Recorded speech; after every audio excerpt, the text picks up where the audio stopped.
ఊరోళ్ళంతా సందాలేసుకొని ఈ శివరాత్రికి సతీష్ కి కాసులేండా ఈ ఊరికి టీవీ తీసుకొని వస్తాడు. ఏం శివమ్మ నీకేం క్యాసెట్ కావాలా? పెళ్లి పుస్తకం సినిమా ఉంటే తీసుకుందా? ఉన్నాయా?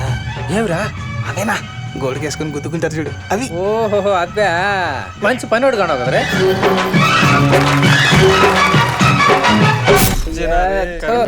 అట్లా పురుగులు వాడా సరైన సమయానికి కరెంట్ పోయి వచ్చింది.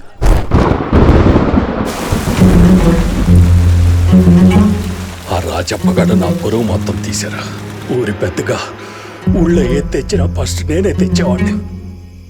అట్లాంటిది ఇప్పుడు ఆడి ఏది తెచ్చినా నన్ను ఒక ఎర్రి నా కొడుకులాగా చూస్తా ఉంటాను. టీవీ చూసుకొని బిల్డప్. అవును అవును. ఏమిప్పుడు ఎతో నీ టీవీలో నా డాష్ పెడితే ఊరికే నోట్కొచ్చినట్టు మాట్లాడితే కర్తలు వాగిపోతాయి.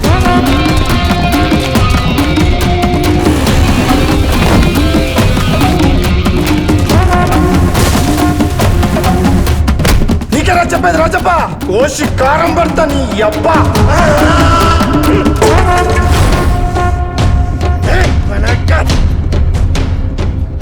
సతీష్ గారు అడ్డు పెడితే ఏంది పరిస్థితి? నా పచ్చిన సతీష్ గారు నా రాగుల వ్యాపారం ఏందో రేపు న్యాయం రోజు చూపిస్తా.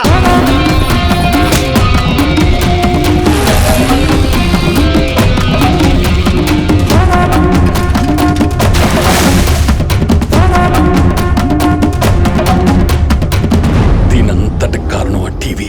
దాని అమ్మ టీవీ. పొద్దున కల్లా టీవీ అన్న ఉండాలా లేక నేనన్నా ఉండాలా? ఆ దినం నువ్వు ఈ రోజు లెక్క దాక్కుంటే నీ బదులు మీ అమ్మ తిరగాల్సి వస్తుంది ఊరు నిండా 3 చుట్లు. మీరేంద్ర నా బొచ్చులో తినిపించేది?